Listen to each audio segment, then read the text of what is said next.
videos today and I've listened to you many times before. So got it.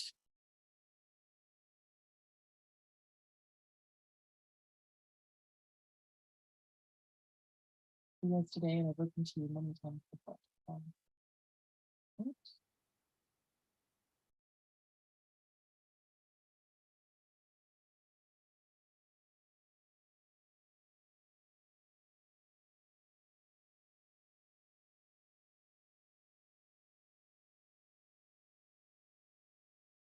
Hey everyone, welcome back to Be Not Afraid. I am so excited today to bring on my guest, Nicoleen Peck. Nicoleen is an author and a world-renowned speaker and an expert on specifically parenting and foster care. And I wanted to bring her on because we've been talking a lot about some heavy subjects over about the last week. And I wanted to talk about solutions with somebody who I feel like has a lot of really great solutions. So welcome so much, Nicoleen.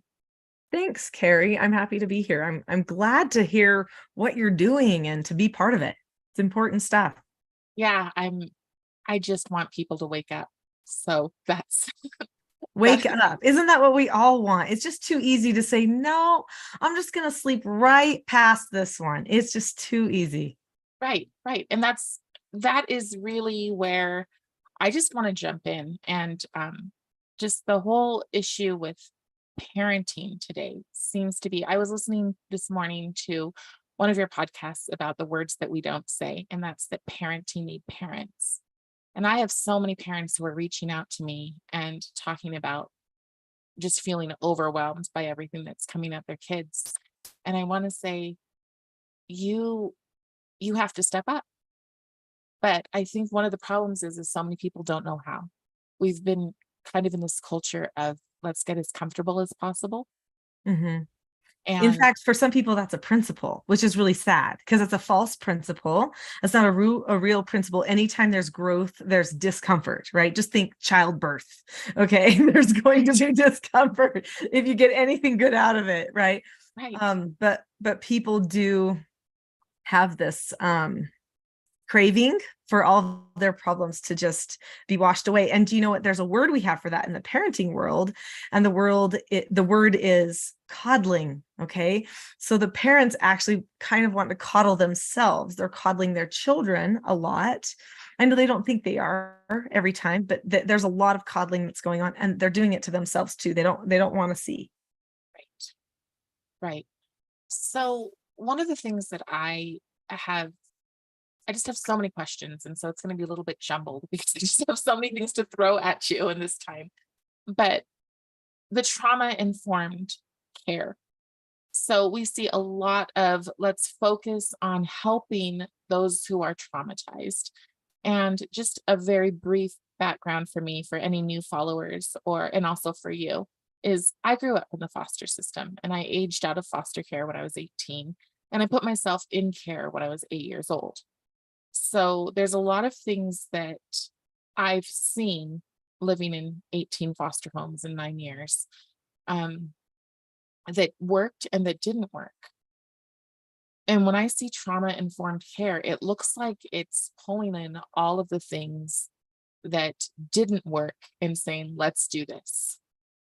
I agree. I So, agree. I love your personal perspective too. That's just valuable.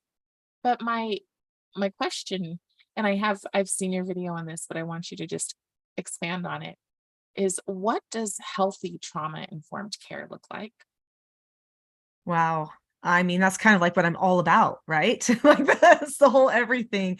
You have to bring the person back to honesty, okay, and not excuses. And I think that a lot of times when people are going down this trauma-informed care, they're just handing out excuses for all kinds of things to people, and that just hurts them in the end, right? Who do you have to blame for your problems? That's not the way that a person heals, right? And you get them trapped in thought patterns, emotional patterns that then get them feeling like that they have to give into those things. So there's a lot of entitlement that comes into it, which is really not beneficial for our children. So really great trauma informed care would be something that's proactive It would be something where you're teaching a lot more about the why of things so that people can actually make informed decisions, because we have to teach them they can choose. And I think a lot of times in trauma-informed care, they're really not getting to the real power of the choice that the person has. And so we have to help them choose. We have to teach them the skills that they need to be able to make good choices, help them learn how to analyze what's going on inside, instead of just trying to control everything on the outside, which is what seems to be the movement, that, to manage my trauma, I need to control you. That's not trauma-informed care. No, Instead, I have to say, what's going on with me? And what skills do I need for myself? And then how do I stop myself if I start feeling like I don't know what to do next? How do I stop, and where do I go for help? That's going to be the thing. You've got to have a network of people in place. Really, ideally, the parents are super involved, but sometimes they can't be, so then we have to have other people who understand how to help the child get into that empowerment pathway instead of in that pathway that leads toward fragility, which really, I think a lot of our trauma-informed ideas that are out there are just quite frankly faulty psychology. They sound fluffy, they sound nice, they feed a narrative, but they are not effective. And people talk about resilience. It's like the new soap. Let's wash with resilience, And I'm really glad that we're talking about resilience. That's a great thing to keep in mind, because we all need to be resilient. But what if we were something before we were resilient? What if we had enough proactive work that happened so that we could be anti-fragile, so that then when things happen, the resiliency is a lot more possible? And the resiliency has everything to do with me working on me instead of me controlling you. right. What about, so when some people come, like when you bring them in as foster kids or whatever, a lot of people don't even believe that they have the ability to be resilient because they have been taught for so long without actually using the words that they're weak. And there's a lot of demands.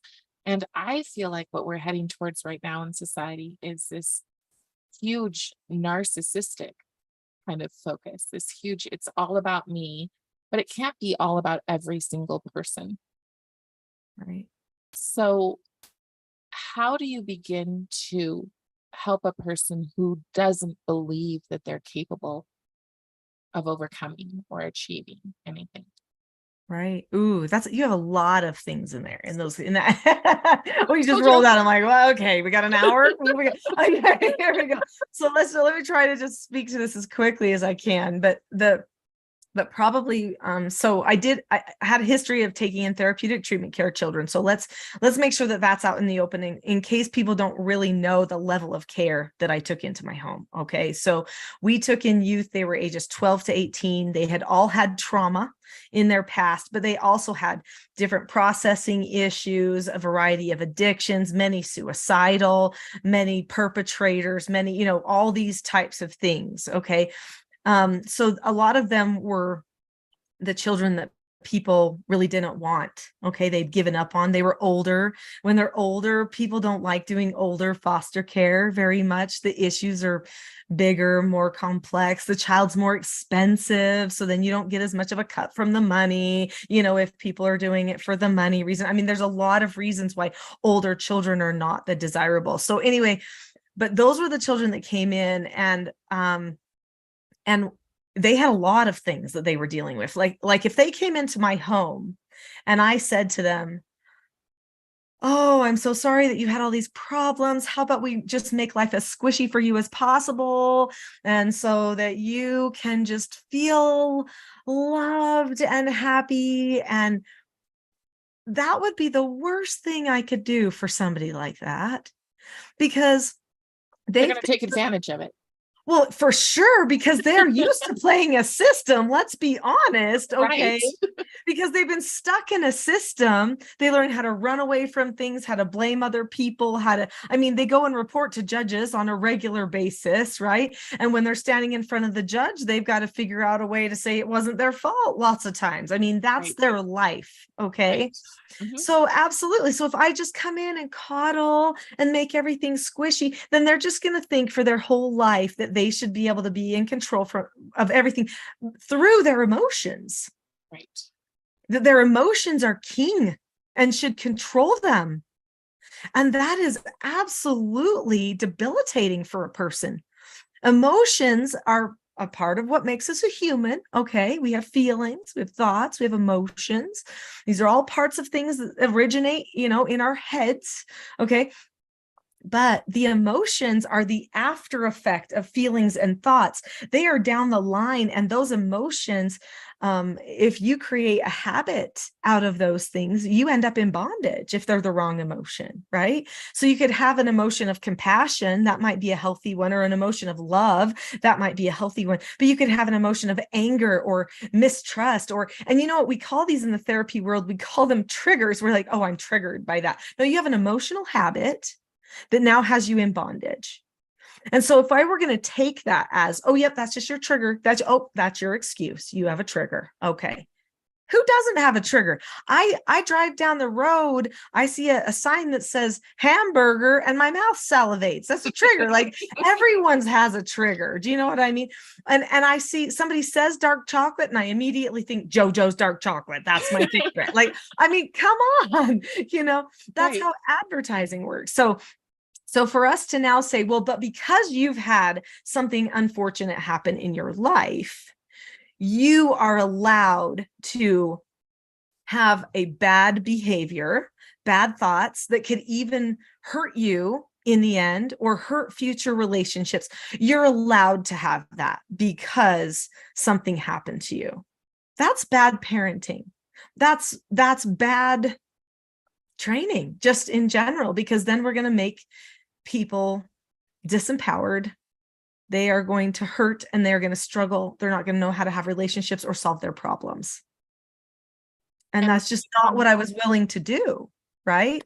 So I took these youth in and then I said, okay, I have to make them strong. And you know what? One of the first thing was that I told them, it was usually within like the first week, I would pull them aside and I would say,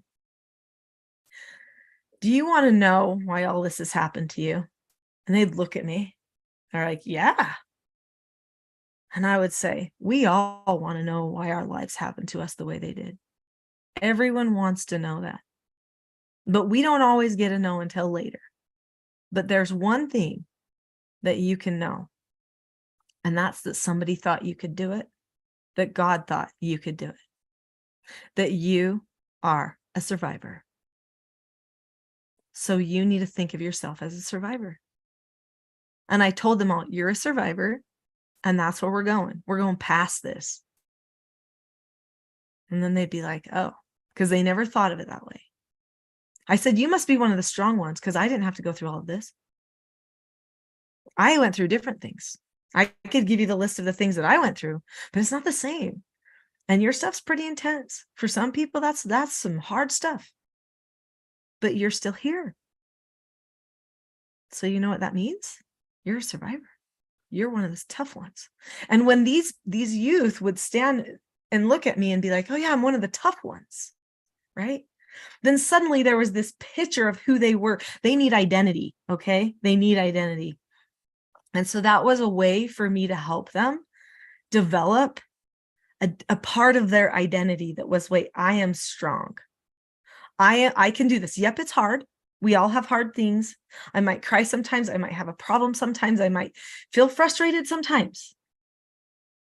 But there is nothing I can't do. And there's somebody who's going for me because they know that I got put where I got put, and they know things happened to me, and it's okay because I can make it through. And aren't you living proof of that, Carrie? I mean, you're living proof. So if you say, how do you help them? I would say, to me, number one, you start with identity. Who are you? And I don't mean like what you like, how you like your toast or whatever. Okay. No, that's not identity. Those are things that we just desire. Those are preferences. Identity has nothing to do with your clothes, really. It doesn't have to do with any of those things. Identity is the value that you place in yourself as a human. The deepest identity usually comes back to and deity. Why am I here? Somebody brought me here. Like there was a being that made me come here. That's huge, right? And then with these people around me, who am I to them? Meaning, what do I give? What do I give? Those are the big parts of our identity. Stuff like, what I want to tell people I am today. That's not the same, as because those types of things, like things that you prefer. And when we're talking to children about who they are, that's what we keep talking about. We keep talking about, well, what's your job? Well, what do you want to be? Well, what's your favorite color? That's not your identity. Your identity is not your favorite color. Right. How I look at it is, and this is what's gotten me through so much in life, is knowing that I have a purpose. So for me, that purpose, what are the specific ways in which I can contribute to society or to my family or, really the world around me? Those things have always kept me on a path of that I didn't get lost. So many people, I know that I am not I don't have the typical life of somebody who grew up the world. And that is because of purpose. Now, I didn't get that purpose from any parental figure. I got it little bits here, like a little bit from a teacher, a little bit maybe from a foster home that I was in briefly, like a respite care home or something. But my question is that we have seen there are tools in what helps those kids achieve and find their purpose or find their identity. So why then are we leaning the other direction so strong? Well, yeah, I wish I could like just say, here's the button. This is exactly why, because I think there's a lot of factors, right? There's just so much social confusion that's going on. I think that even, children who are troubled in particular, oftentimes, this isn't always, but oftentimes they're estranged from their families. And when they're in that circumstance, they have a harder time finding purpose. So people start trying to throw purpose at them in the form of activism and these types of causes instead of really getting right down to the detail of it. When you are a baby, okay, when you're a little baby, it's about your mama, your daddy, God, and you. And that is your group. Maybe siblings are in there too, okay, and grandma and grandpa. There's going to be people in there that love you, but for the most part, that's what the baby recognizes. There's like this divine order that keeps moving the baby through progression. Who invented that? Okay. And then, I mean, I'm openly a lover of God. Okay. Yeah. So here we are. Okay. So I'm just going to be straight up because I don't think a person ever really gets to full purpose unless they recognize that there's someone greater than them. Because why else would you serve? Because you're saying you found purpose to serve your family, to serve your fellow beings, to serve. So service, but you don't serve unless there's someone greater than you, because you would have to recognize somebody serving you. Otherwise, you wouldn't serve anybody else. And so the child sees goodness, and good comes from the root word God. Okay. The Latin of God. Goodness means God-like. So you see goodness serve you as a person through the parents and through that love and that attachment, that bonding, that sense of belonging that occurs in that relationship. And that ends up becoming the key piece of the identity for the person. So then we have to ask ourselves, well, how in the world did Carrie find that if she went through all of the things that she did, right? So, well, because you were able to grab, I'm guessing, correct me if I'm wrong, but my guess is you were able to grab from these people. You said even respite care placements. Sometimes those are for like one night. One day, okay, these these people you were watching, you probably had this little spark inside of you, which most people do. It's like a light that's inside where they're like, what makes people happy? What is it that I want when I grow up? What is it that I'm looking for? What's true, right? You're looking for these little things. You're finding these little things from people. And then you notice how they live and you think to yourself, okay, they're serving me. I found that truth. I'm going to try to serve like them later. And that's how the God pattern goes through society.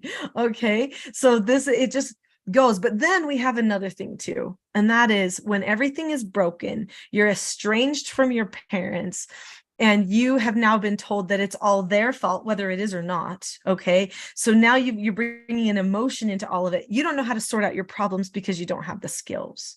And I think that's another thing that becomes very difficult. And that's something that I teach that people usually really want to hear from me about. It's like the skills, Nicholeen. Tell me about following instructions. Tell me about disagreeing appropriately. Tell me about accepting those out. How do I correct the children without losing control? I want to be calm, how do I do that? So people come to me for those things, but I think those things then just add on. So if you already know, okay, this is who I am, my purpose, my service that I'm going to give, then you have to fix yourself.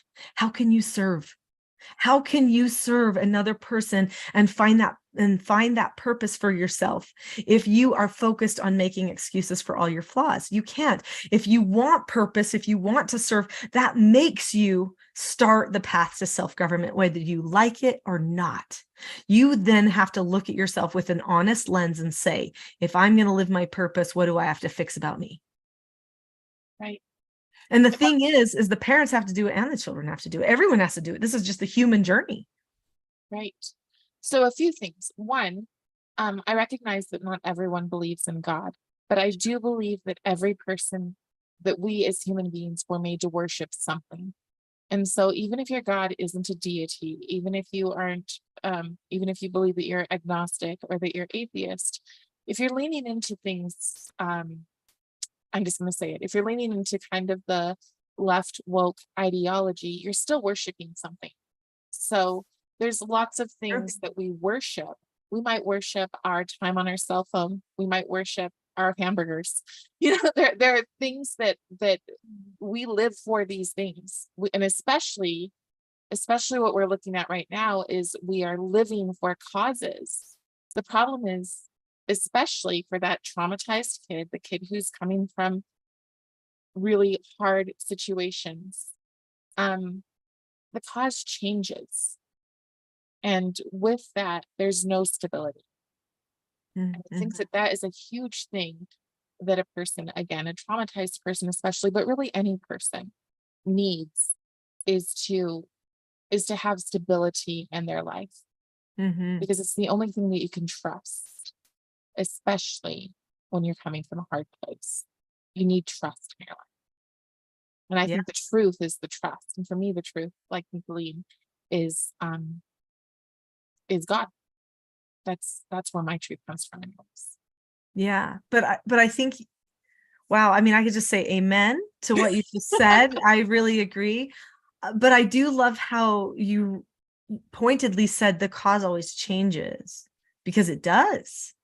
You could study the history of the world by studying the causes that people feel like that they're fighting for over the time. And whether you think you're on a, let's say, conservative cause, liberal cause, whatever your cause is, okay, you can get, no matter what side you are, you can get so engrossed in your cause that you can actually lose true identity, because you now have taken on the cause identity.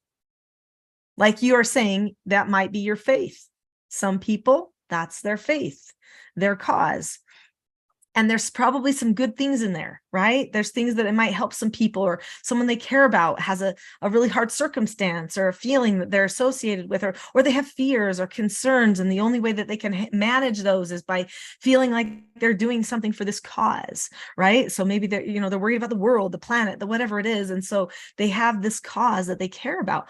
I remember one time I was at home, I was doing an in-home visit with a family, and there was a little 8-year-old girl, and she was really into animals, and she was like an animal rights activist and whatever. The family was not, but the school had trained this girl to be this way. And I just, I was listening to her, and I was like, wow, you really love animals. And she's like, yeah. And I said, do you think that animals serve any other purpose besides to be loved? Like, do you think there's another reason that they could be here? She was like, she got mad at me. She started getting mad. She's like, what are you saying? Are you saying we're supposed to eat them? Are you saying that we're supposed to, and she just started getting mad. And I was just like, hey, I mean, if we're going to care, let's care about the whole picture, right? But I wasn't trying to argue with her.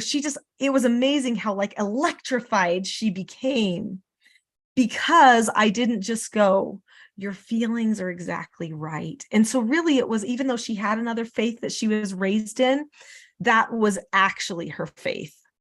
Right. And these lack of conversation, the have a lack of connection. So people are not connecting because they're so consumed with their causes that anything that veers off of it becomes almost harmful to them. And they will use terms like harmful when they're talking, and then that makes it harder. You can't connect with someone when you need them to be just like you.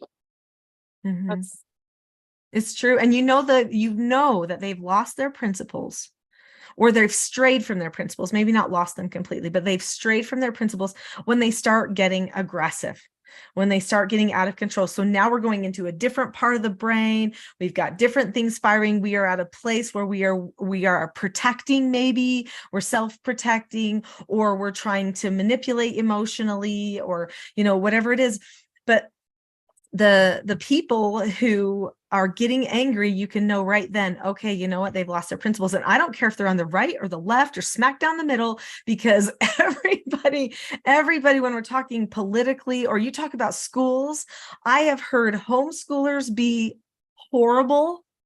I have heard public schoolers and private schoolers be horrible. Okay. So where they say things that are just so egotistical and unkind, and they just don't understand. And I think, really? So now you're going to play the victim on that side, and they're playing the victim on that side. So everybody's the victim. So are we just going to feed this intersectionality narrative forever?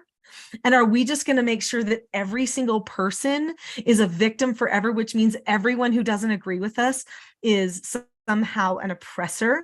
So I don't know if you've read the book. Oh dear. Now I'm losing it. I'm going to probably have to go look at my,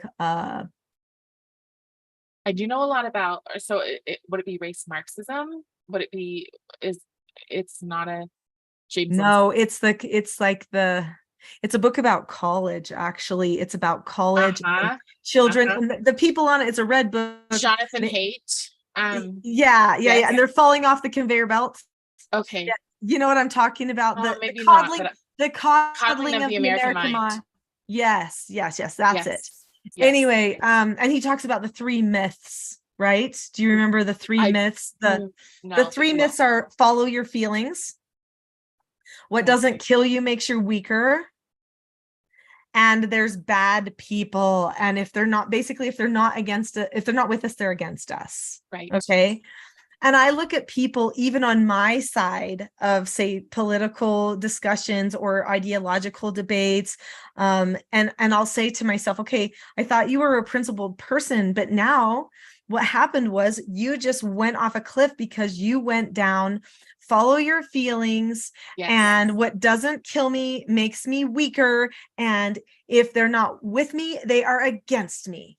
Absolutely. And I'm like, so now what do we have? Because if we cannot solve a problem on any sides of a political or ideological debate like that, you know what that tells me? That in the homes, the same thing's happening. Yeah. Well, I feel like we are so driven by passion, and we have been taught to be driven by passion that reason oftentimes flies out the window. So when I'm doing this work of going through ethnic studies line by line and discussing it, like I will only allow people on the conversation who I know can, even though some of it's extremely frustrating, right? We Yeah. still have to remain calm and factual and always go back to the source, Hmm. because it is gut-wrenchingly awful what's coming towards our kids in the name of ethnic studies. I mean, It's fragility. That's what we're preaching. We're preaching coddling. We're preaching fragility. We're we're preaching preaching war. hatred. It's war. Yeah, It is absolutely. war. So I have to tell you something. So Yes, tell the me. Catholic Church asked me years ago, it was back in, what was it, 2015 or 16, they asked me and my family to go and train the Catholic Church in Kenya. So I'm not Catholic, so it's a great honor. The Kenya Conference of Catholic Bishops contacted the World Congress of Families and asked for help with parenting. They said, you need Nicholeen Peck. So then they had me come. We stayed for a month in Kenya. We lived in a convent with nuns. It was awesome. Anyway, and we trained these people in Kenya to teach what I teach because they were worried about the parenting.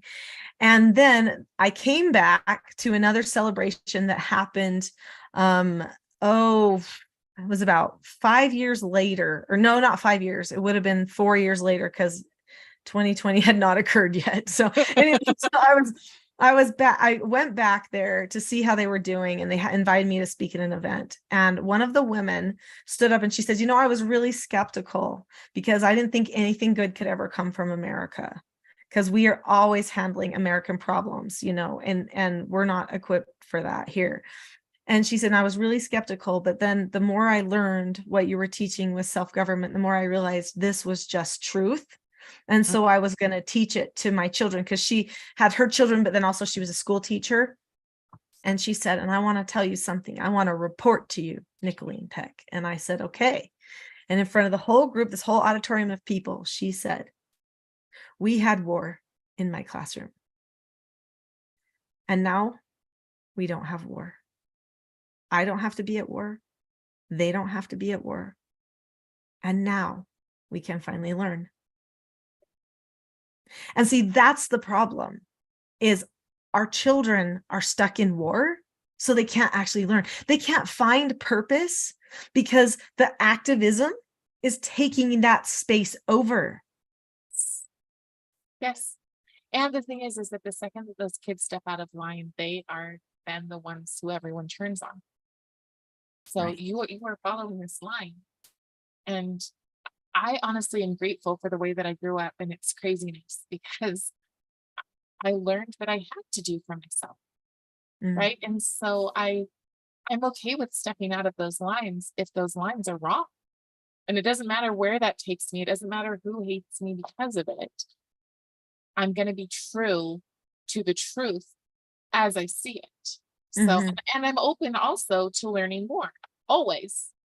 And that is something that we're taking away from these kids. We are mm, teaching them, don't even listen to somebody who has a different point of view than you. mhm. So I want to kind of switch gears and just talk about how you take a kid like that, a kid who has been so, I know it's the buzzword, indoctrinated, or just so shut off. Mhm. And how do you start to heal that? Well, let's be really clear that one person can't heal another person, okay? Even in the medical world, the body heals itself, okay? So we choose, and we have to, at some point, choose to heal. We have to choose to let something go. We have to choose to listen, choose to open.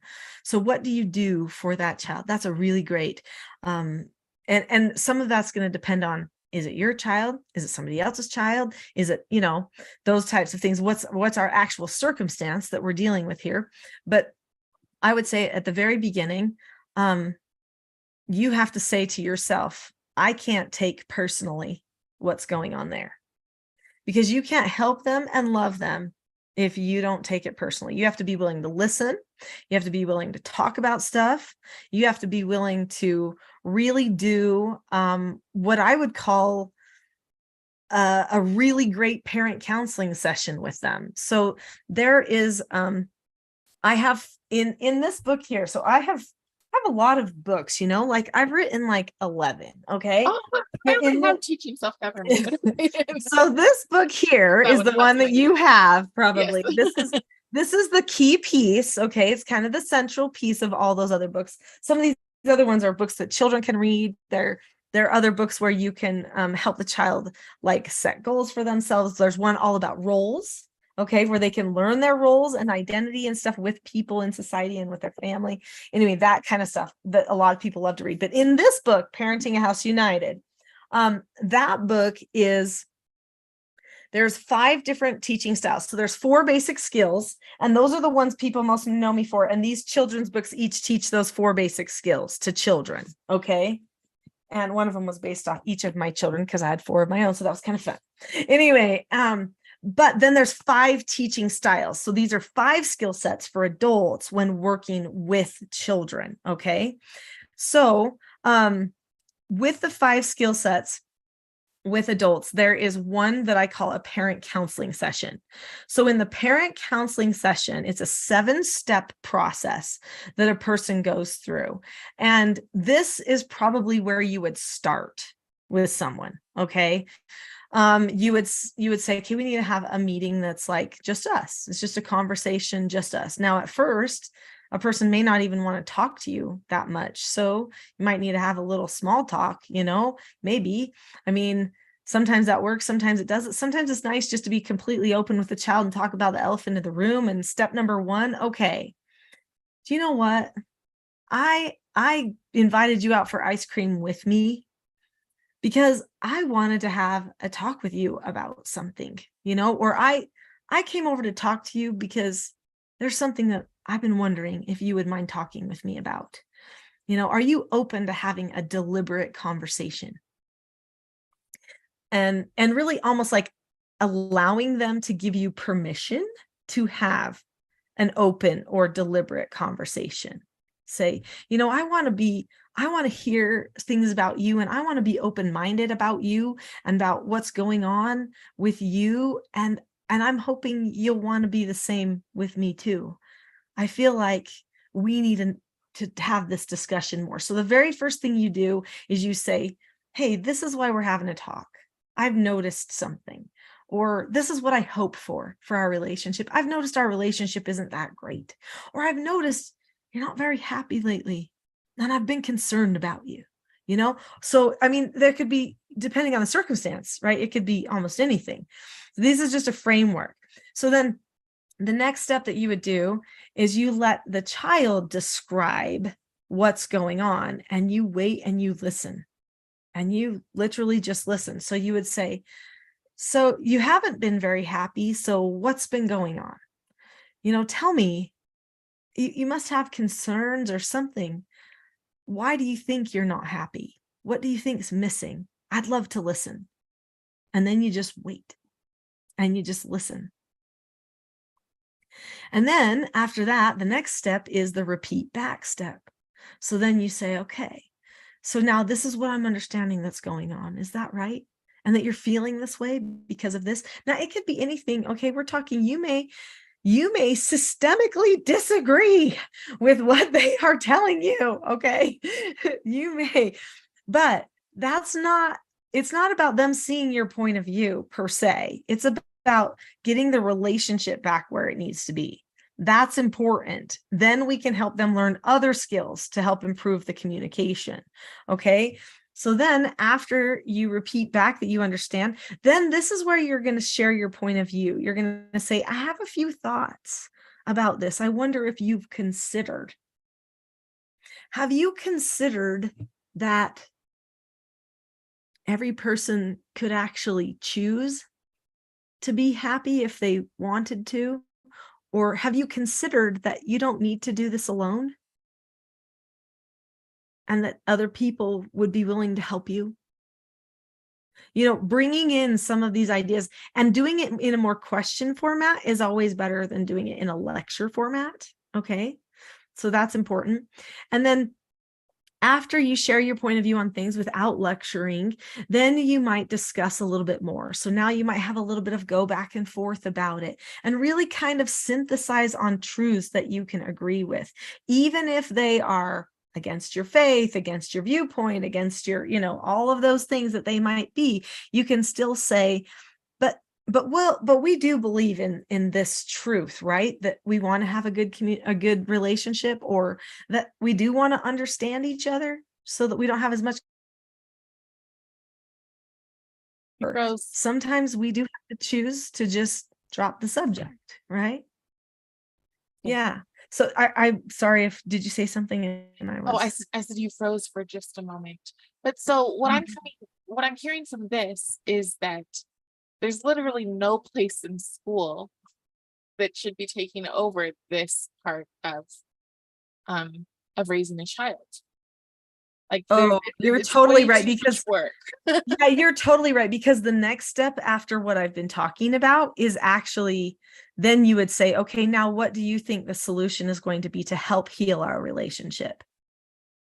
And what do you think you should do so that this issue that you're involved in isn't ruining your relationships? Whoa, that's because the schools are going to give the message that is, well, if they don't agree with you, then kick them out of your life, because you need to be the real you, and the real you can't change, which is a lie. That is a false principle. It's a wrong narrative that goes against the whole story of every person's life that ever existed. The whole point of life is to change. The whole point of life, well, is to grow. Right. And to say that you can't, that you are stuck in this box, except of course the box is fluid, which okay. Which then actually means that it means nothing, that all of it means Right. nothing. Yeah. Right. Annihilism, which I think is what a lot of people are dealing with, especially a lot of our young people. They are dealing with nihilism and who cares anyway. But Mhm. and those steps seem like they would work very well within your own family. But if you have somebody who's coming in, I've had foster brothers and sisters who have been like extremely violent, Oh, or yeah. and I also actually we fostered. So we fostered for about 5 years. And that was a really hard experience because I thought I've read the books, I've lived the life, I know the journey. I'm gonna be freaking Mary Poppins. It's gonna be amazing. It's gonna be so wonderful. And you see all the Yeah. billboards and they're like, it's perfect. They just need love. And then Right. and you have this agenda, or I did, and maybe this is wrong, and I'm being really raw here, but I had an agenda that I wanted to help these kids, and specifically, I think I did project. I wanted to help kids like me. I wanted to give them the things I didn't have. Yeah. And the kids that came to me did not want that. They Because they wanted to didn't go home. know that it would help. They didn't know Right. the difference. Yeah. Right. And they wanted to go They home. couldn't They believed. see ahead. They couldn't see. Yeah. Yes. Yeah. So my thing is why then, when there are people who have the solutions, why are we the ones who are there? Well, you're being listened to around the world. And I don't know what fostering looks like in Utah, but I know that in Washington state, where I came from, it was all about trauma informed care, which basically meant that kids ran everything. They got what they wanted. If they threw a fit, it was, let's give them pony lessons. Yeah. And it was just like, this isn't a solution, because these people will not have the skills they need to go out into society. And now, with the work I'm trying to do with changing the entire mindset of the minority community, it's very similar in that there is kind of, and it's not for everyone, I'm talking a blanketed minority community, but there is the same, I am entitled because I've been through X, even if they haven't actually been through X. There's still a, I am entitled, I deserve, shut up and hand me something. Because somebody else went through X. Because someone else went through X. Yes. Yeah. And that oftentimes the same thing happens with foster children. Like they'll pick up other people's Oh, yeah. trauma. And that's also, to make it relevant to anybody who's not in the foster world, that's also relevant with trauma bonding in our schools. When we Mhm. bring quote unquote social and emotional learning, which I call social and emotional compliance, when we bring that into our schools, we are exposing our kids to the stories, to the trauma in other households. And a lot of times the kids are picking that up and using it as their own. Oh, they do. In fact, people have said to me, "Oh, Nicoleen, where do you recommend that I take my child for like a facility where they can live, right? Like a group home or whatever. What would your recommendation be?" And I always say, "Hold on a second. Now, here's the thing. I mean, I know some of them and I can tell you a few, but I want you to know straight up, your child has this issue. But in any facility, there's going to be this, all these different issues. Yeah. Your child will be exposed to and possibly adopt all of these issues if you put them in. So it has to be worth it enough that they're going to get exposed to all that kind of stuff. Because that is a truth. They pick up, they adopt whatever they are around. I mean, that's how children learn. They mimic anyway. They start doing that when they're really tiny. So I want to just talk about something really fast. I mean, I know that you probably want to get to, okay, what are some of these skills, right? That particular narrative that I was just starting through the parent counseling session, honestly, a teacher can do that. Someone can have that type of a conversation. It is way better from a parent or guardian to have that type of a conversation.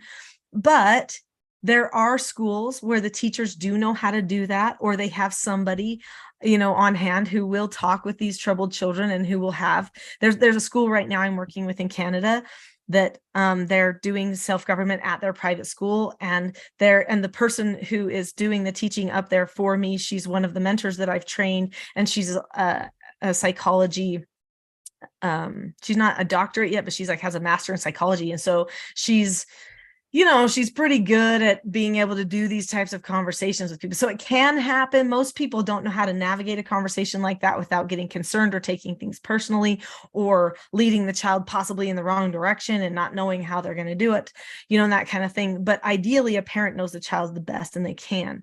But the thing is any child can learn anti-fragile skills. So if we could just be very clear, we have a fragility problem. We've been talking about it this whole time. If we're going to be blaming, if we're going to be coddling, if we're going to feel entitled to feel pain, anger, whatever it is, that is all fragility. And that fragility stuff is learned. Okay. So we need to know that. A big reason that there is so much fragility is because the bonding with the parent-child bond is actually not where it needs to be socially in our society. It is not. Okay. So that's huge. The other thing is there's just not been enough preparing or planning for handling problems.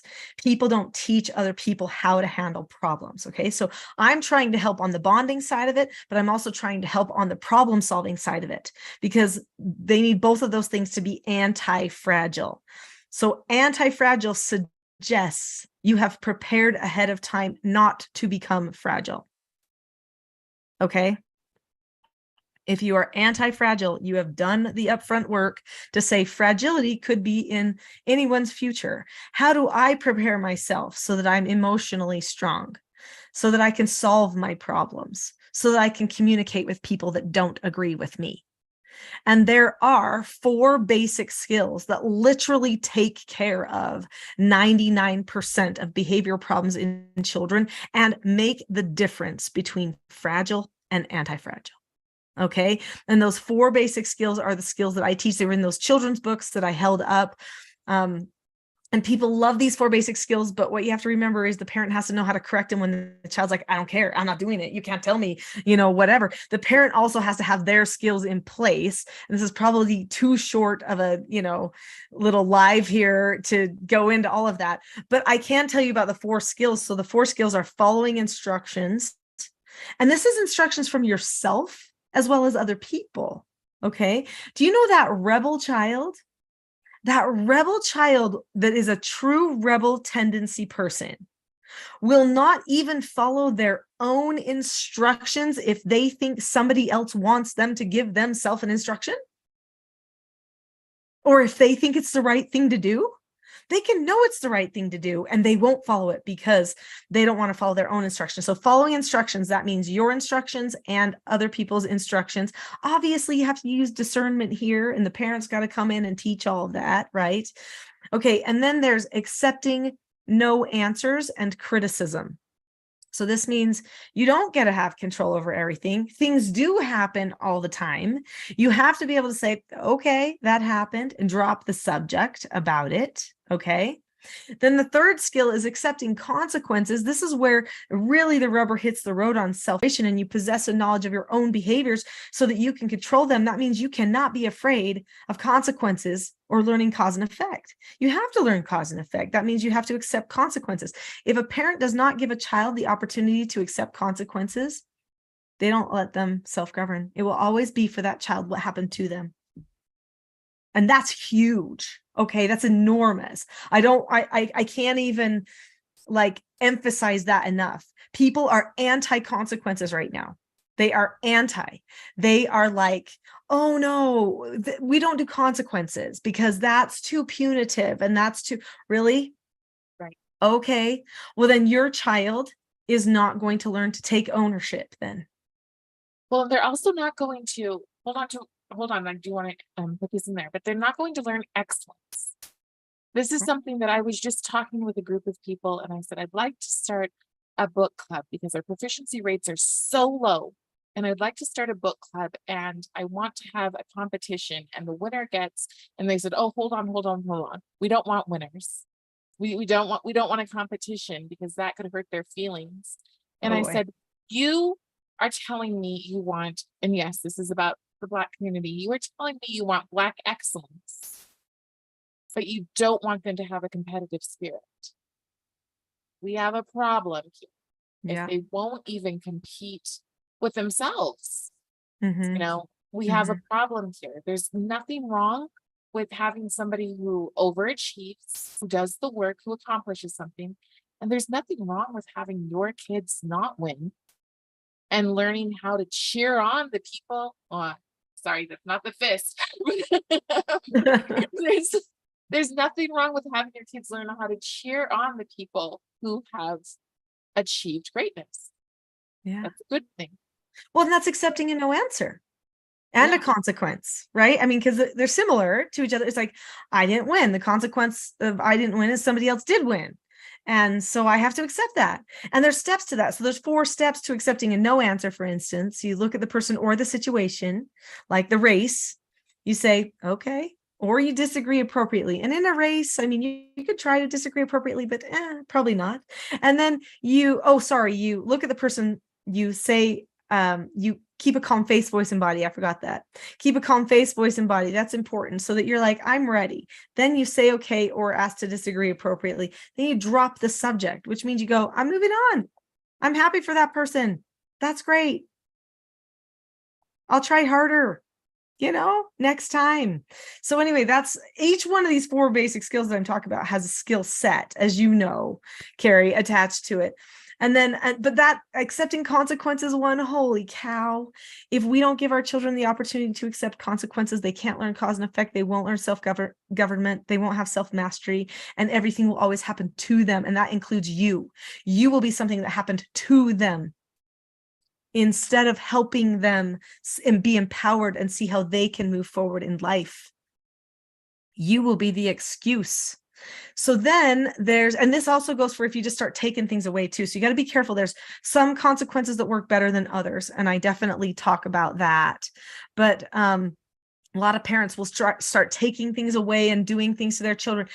We want to not be power struggling with consequences. And accepting a consequence is not about the consequence. It's actually about, can you accept that there was an effect to that cause? Can you accept that? Because then you can take responsibility. That's really what it's about.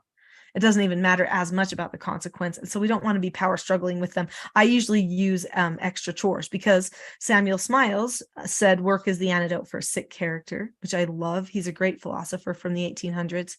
And then that force, the book is called Character by Samuel Smiles. He's written other ones, Duty. There's a lot of other ones as well. Okay.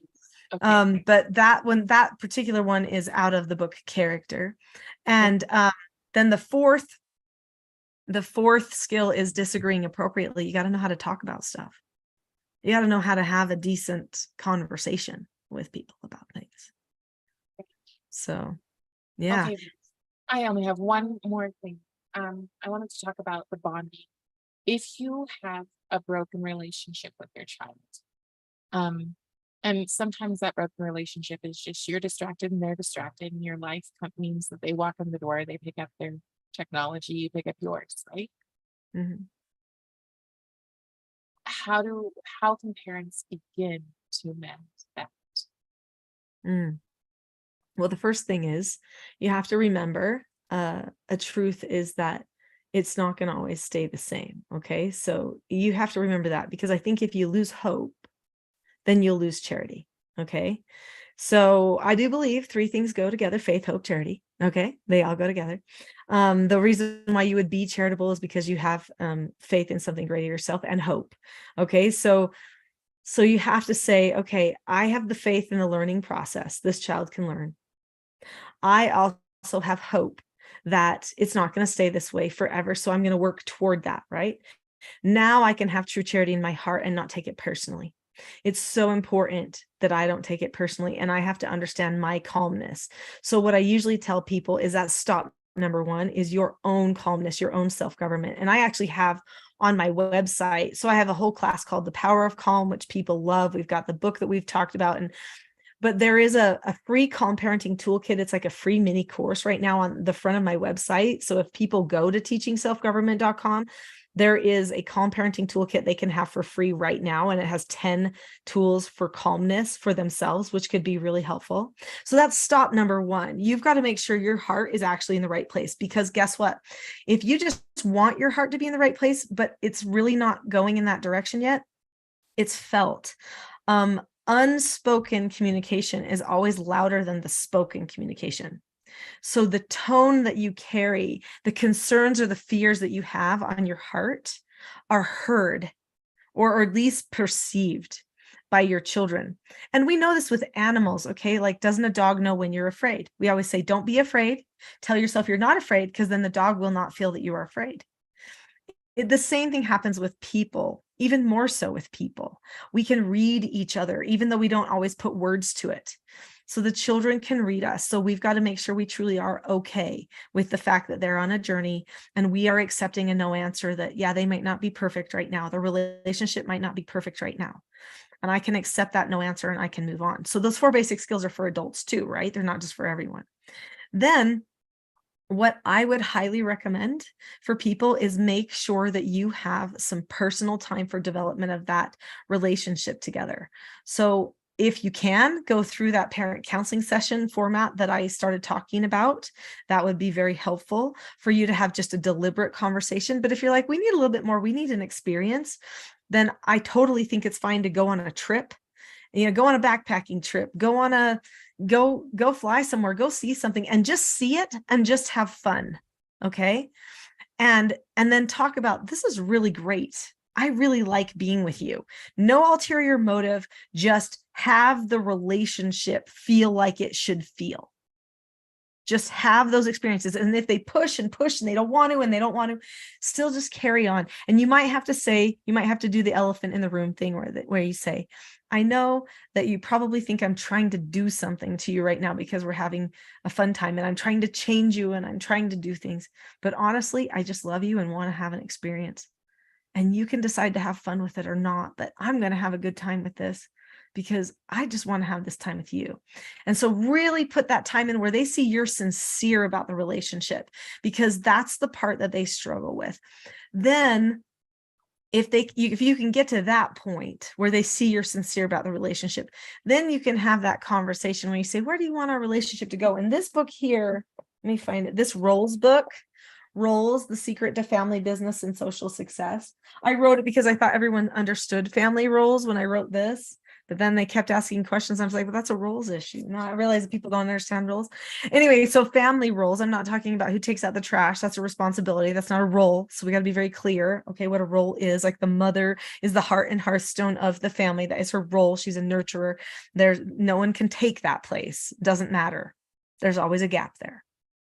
Anyway, so if they understand, they say, okay, what do we want our relationship to be? This book here has the conversations you would want to have with your children about that.